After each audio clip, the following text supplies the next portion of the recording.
मित्रमैत्रिणींनो नमस्कार. गेली 5-6 दिवस महाराष्ट्रात खराबचं प्रकरण गाजतंय. अशोक खरात घराघरात, अगदी लहानांपासून ते वयोवृद्ध लोकांपर्यंत हे प्रकरण माहिती झाले. असा हा लिंग पिसाड बाबा अनेक महिलांचं शोषण करून, त्यांच्यावर अत्याचार करून, त्यांना उष्ण जल कसलं पाजून त्यांच्यावर अत्याचार करत होता. आणि हा बाबा एका महिलेच्या तक्रारीवरून त्याला अटक करण्यात आलेली आहे. या बाबांविषयी मी फारसं काय बोलत नाही, कारण प्रत्येकाला माहिती आहे या बाबांना न बोलणाऱ्या गोष्टी त्यानं केलेल्या आहेत. त्या बोलू शकत नाही आपण इथं व्हिडिओच्या माध्यमातून. अशा गोष्टी त्यानं केलेल्या आहेत. तुम्ही व्हिडिओ बघितले असतील, बातम्या बघितल्या असतील. तर तर यामध्ये, या प्रकरणामध्ये अनेक मोठी लोक त्याच्याकडे जात होती. आता हळूहळू हे स्पष्ट व्हायला लागले. IPS अधिकारी, IAS अधिकारी त्याच्याकडे जात होते, त्यांच्या बायका त्यांच्याकडे जात होत्या. हे आता हळूहळू स्पष्ट व्हायला लागले, पुरावे बाहेर यायला लागलेत. आणि महिलासुद्धा ज्यांच्यावर अत्याचार झाले त्यासुद्धा आता हळूहळू एक पुढे यायला लागलेत माहिती देण्यासाठी. पण राजकारणी लोकसुद्धा यामध्ये इन्व्हॉल्व आहेत. एवढं मोठं षडयंत्र त्यानं केलं, तर याच्यात राजकारणी लोकांचा याला नक्कीच वरदहस्त त्याच्यावर असणार आहे. त्याशिवाय हे मोठं पाऊल तो उचलू शकणार नाही. त्याच्यासोबत देवेंद्र फडणवीस, अमित शहा, एकनाथ शिंदेंचा मुलगा जयंत पाटील, तटकरे, केसरकर, अशी बरीच मंडळी त्यांच्यासोबतचे त्याचे फोटो आहेत.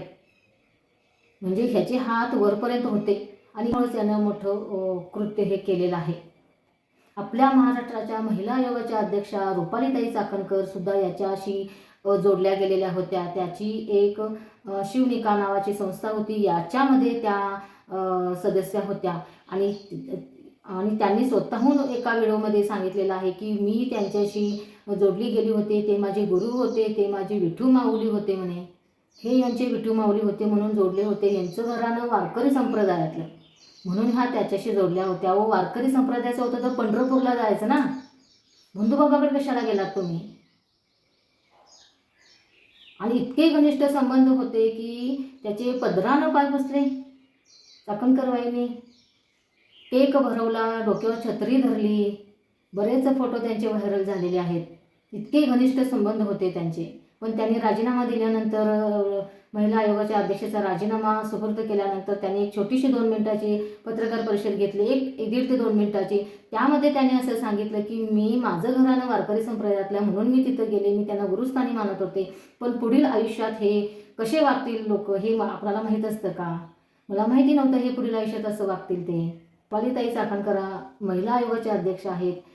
महिला आयोगाचं काम काय असतं की महिलांचं सक्षमीकरण करणं, सबलीकरण करणं, महिलांना प्रश्नांचे काय आहेत त्याच्यावर चर्चा करणं, ह्या गोष्टी महिला आयोगाच्या असतात. आणि तुम्ही काय करताय? एका बंधुबाबाकडे जाताय? काय अशा समस्या होत्या की तुम्हाला त्याच्याकडे जावं लागलं? एक छोटीशी गोष्ट सांगते इथं. गावाकडे तुम्ही बघा, रस्त्याने जर बकऱ्या जात असतील तर बकऱ्यांचा त्या कळप जो असतो त्याचा एक म्होरक्या असतो, त्याचा एक पुढं लीडर असतो. तो लीडर कुठं जात असेल त्याच्या पाठीमागे हा पूर्ण कळप जात असतो.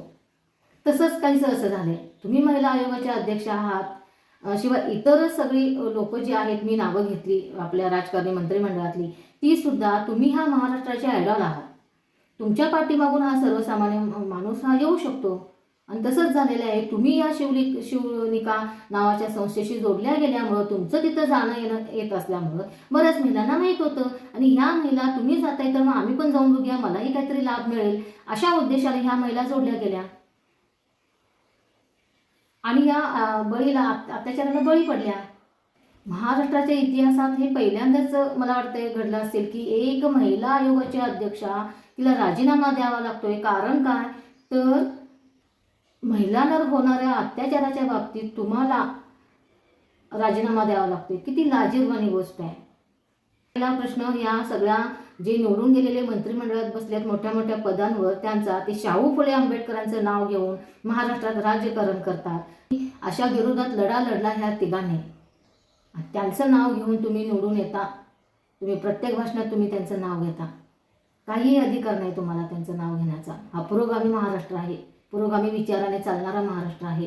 आणि तुम्ही अशा बंधुबाबाला बाबाच्या पायी जर पाया पडण्यासाठी, काहीतरी विचारण्यासाठी, दोरागंडा हातात बांधण्यासाठी जात असाल तर तुम्हाला शाहू फुले आंबेडकरांचं नाव घेण्याचा काही एक अधिकार नाही.